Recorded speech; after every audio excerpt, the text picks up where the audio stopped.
Quelle est cette chose étrange que tu as pu apercevoir dans plusieurs de mes vidéos dans le passé? Est-ce un animal bioluminescent? Est-ce un robot du futur? Mais surtout, comment est-ce que je m'en sers en digital painting? Serait-ce un avantage secret que j'ai gardé caché tout ce temps? Réponse dans cette vidéo! Bienvenue sur cette vidéo, ici Spartan et Leonardus pour digitalpainting.school. Dans pas mal de vidéos, tu as pu observer cet objet un peu bizarre. Alors oui, déjà, spoiler alert, il ne s'agit pas d'un animal, ni d'un vaisseau spatial ou encore d'un robot. C'est un périphérique à brancher à l'ordinateur en USB, exactement comme un clavier ou une souris. Et je me sers de ce petit appareil pour faire du digital painting. Pas mal d'entre vous m'ont demandé au fil du temps de quoi il s'agissait et j'avais promis de faire une vidéo sur le sujet, donc avec un retard incommensurable, la voici enfin. Il s'agit du Razer Tartarus V2, un périphérique pour ordinateur qui sert de mini clavier. À la base destiné au public des gamers, je l'ai en quelque sorte détourné pour faire du digital painting. Tu peux voir qu'il a une forme super ergonomique pour poser la main et que toutes les touches épousent la forme de la main et des doigts. Il y a même un petit joystick sur le côté et aussi une molette. Il coûte aujourd'hui 80 € et je te mets le lien vers le produit sous la vidéo. Alors qu'est-ce qu'il a mon bon vieux clavier? Il est plus assez bien, c'est ça? Quelle est la logique dans l'achat d'un autre mini clavier qui a moins de touches et qui coûte plus cher? Alors je suis pas complètement con, il y a une explication. Cet appareil, qui est clairement un gadget, offre un avantage dans certaines situations. Tu as peut-être déjà utilisé ta tablette graphique avec une main et ton clavier avec l'autre pour effectuer les raccourcis, tout comme moi. Et quelquefois, la tablette graphique prenant beaucoup de place, tu es obligé de placer ton clavier très loin sur le côté, ou alors carrément au fond de ton bureau, derrière la tablette, ce qui t'oblige à tendre le bras. Bon alors là sur la vidéo, j'ai exagéré le placement parce que j'ai justement des tablettes qui prennent peu de place. Mais imagine qu'elles sont bien plus grosses. C'est pas très confortable. Et si tu fais partie de ces gens, tu as sûrement déjà compris l'intérêt de ce mini clavier et pourquoi j'ai voulu le tester. À la fois pour du confort et pour éviter des problèmes ergonomiques, il est conseillé d'avoir sa tablette graphique et son clavier parfaitement en face de soi, alignés avec les épaules, histoire de garder les bras bien droits et d'avoir les coudes qui reposent bien sur les accoudoirs, c'est super important. Mais lorsque tu dois mettre ton clavier loin sur le côté, tu dois un peu tordre ton poignet et ton épaule pour aller plus loin, ce qui n'est pas naturel. Alors le faire 10 minutes, ça te fera rien, mais si tu fais ça plusieurs heures par jour, tous les jours, tu peux finir par avoir des problèmes posturaux. Alors ça veut dire quoi? Ça veut dire des douleurs, des torticolis, des tendinites aux coudes, aux poignets, aux épaules, etc. Idem si tu as le clavier trop loin sur ton bureau. C'était longtemps mon cas d'ailleurs. Tu tends trop le bras et ta position est mauvaise, particulièrement si tu restes de longues heures et que ton coude ne repose pas sur l'accoudoir. Là tu peux voir lorsque j'utilise le Razer Tartarus V2 à quel point la position de ma main est différente. Elle est beaucoup plus loin en arrière, elle est bien alignée avec mon corps, mon coude repose sur l'accoudoir, bref, c'est beaucoup mieux. Et d'ailleurs, je rappelle que j'avais fait une vidéo sur les problèmes posturaux, les douleurs qu'on peut éviter justement lorsqu'on est longtemps devant un ordi. Donc si jamais, je te renvoie vers les liens qui sont sous la description de la vidéo. Du coup, j'ai voulu tester le Razer Tartarus 2 comme solution, étant donné son format compact. Il permet de réaligner les bras correctement, d'avoir plus de confort et potentiellement de gagner un petit peu en rapidité. Car on peut éviter d'avoir à bouger la main sur le clavier pour atteindre les touches, et encore mieux, on n'a pas besoin d'utiliser sa deuxième main pour faire certains raccourcis. Par exemple, si tu veux faire le raccourci CTRL-M pour ouvrir les courbes, je te mets au défi d'y arriver avec une seule main. Avec le Tartarus, tu peux programmer chaque touche, et même avec des combinaisons, comme CTRL-M, ou même plus de touches encore. Par exemple, le raccourci pour aplatir tous les calques et les placer au-dessus, qui est CTRL-ALT-MAJ-E sur Photoshop, je me suis amusé à le mettre sur une seule touche du Razer Tartarus, et je dois avouer que ça me procure un certain petit plaisir à l'intérieur de moi, à chaque fois que j'appuie sur cette touche. Donc ça peut être un gain de confort, mais aussi de vitesse. Alors ce n'est pas moi qui ai eu l'idée de détourner ce périphérique à la base pour les gamers en accessoire pour le digital painting. L'idée revient originellement à Samuel Smith qui avait donné cette astuce lors d'une interview avec moi. D'ailleurs c'était une super interview et si tu n'as pas vu cette vidéo sur la chaîne, je t'invite à la retrouver et à la regarder. D'ailleurs je te remets le lien sous la vidéo. Alors cet appareil coûte actuellement 80 €, en tout cas c'est le prix que j'ai trouvé sur Amazon, je l'avais même payé un peu plus cher à l'époque, au-dessus de 100 €, donc c'est cher, mais ça fait des jolies petites lumières. Et je t'avoue que les touches mécaniques sont particulièrement précise et agréable à utiliser. Par contre, je te préviens, c'est un peu bruyant. Donc si tu fais du digital painting avec ton ou ta compagne juste à côté de toi au salon, ça peut vite lui casser les...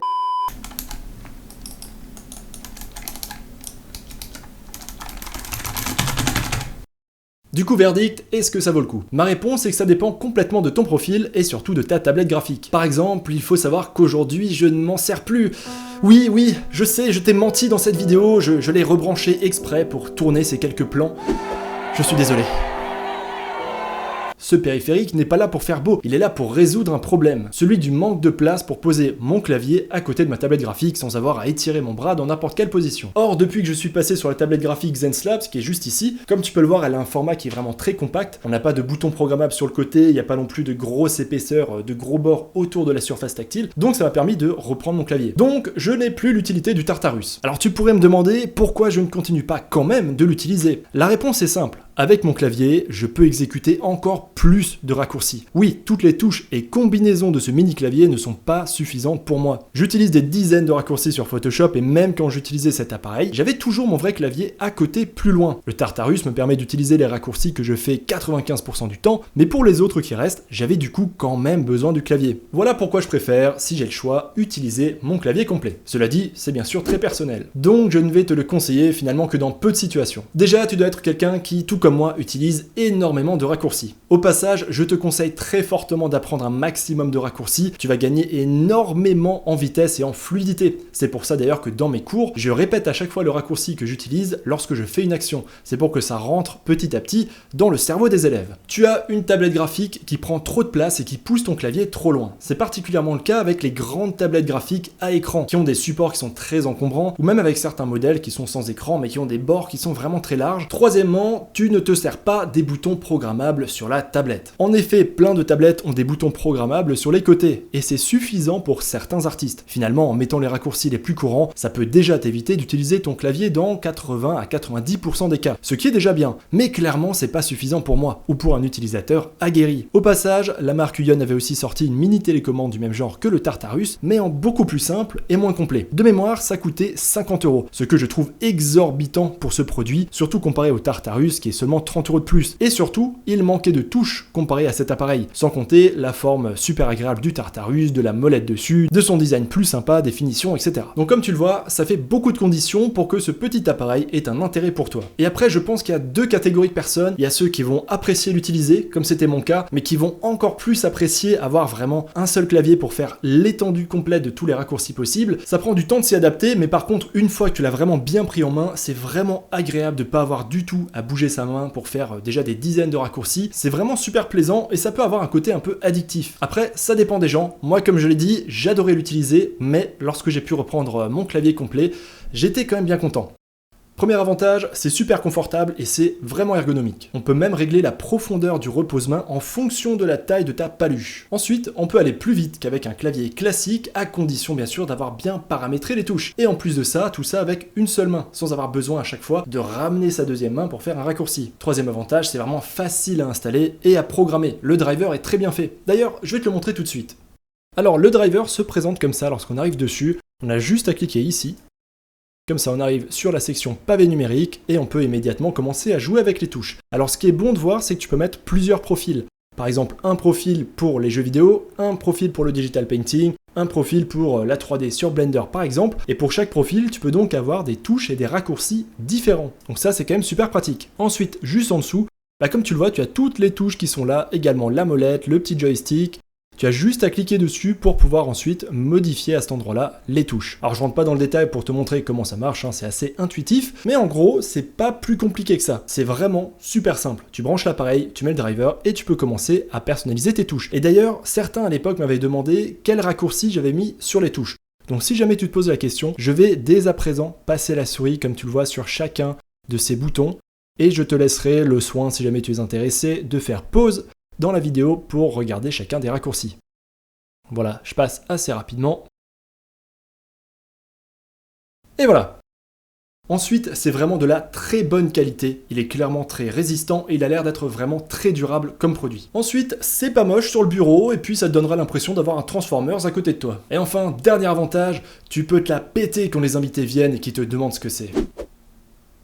Côté inconvénient, déjà c'est un petit investissement. Et encore, le prix a bien baissé, aujourd'hui 80€, c'est déjà plus abordable. C'est pourquoi je le conseille seulement à ceux qui sont dérangés par l'emplacement de leur clavier, ceux qui en ressentent vraiment le besoin. D'ailleurs, j'ai vu que depuis plein de marques ont sorti le leur pour moins cher. À voir ce que ça vaut, surtout pour la qualité et l'ergonomie. Ensuite, le plus gros inconvénient pour moi, c'est très dur de s'adapter à cet appareil. C'est peut-être ce qui m'a le plus freiné dans son utilisation. Après 15 ans à utiliser mon clavier pour Photoshop, c'est super dur de s'habituer à un nouvel appareil et à retrouver les raccourcis sur pas moins de 25 touches. Le temps que ma mémoire musculaire se remette en place, c'est vraiment long. Surtout que j'ai fait beaucoup de changements au début pour trouver les combinaisons de touches optimales pour moi. Donc j'insiste, faut vraiment être déterminé pour s'y habituer. J'ai failli abandonner plusieurs fois et je pense que c'est en partie pour ça que j'étais assez content de retrouver mon clavier dès que j'avais une tablette un peu plus petite. Autre inconvénient mineur, ça fait un appareil de plus sur le bureau et un fil de plus qui doit passer. Et si comme moi tu utilises vraiment beaucoup de raccourcis, il y a de fortes chances que tu doives garder en plus du Razer Tartarus ton grand clavier à proximité pour faire les raccourcis que tu fais le mois suivant et où t'as pas eu la place de les ajouter. Ou alors tu peux bien sûr t'habituer à passer par le menu de l'application avec le stylet pour certaines de ces actions. Mais pour moi c'est quasiment impossible.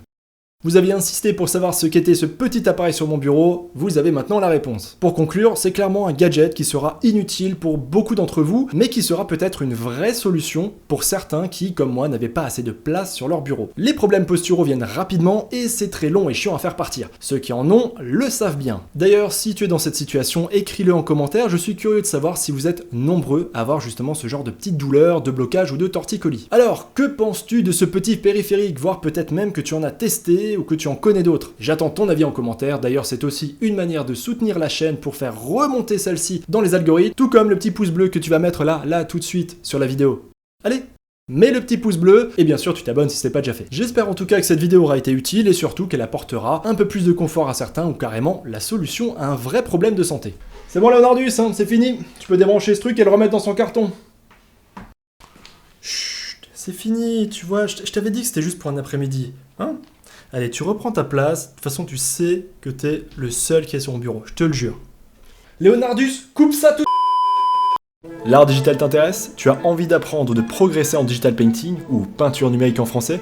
Je t'invite à aller sur digitalpainting.school. Tu retrouveras une communauté super sympa, des cours de qualité et un paquet de ressources gratuites. Allez, on se retrouve là-bas l'artiste.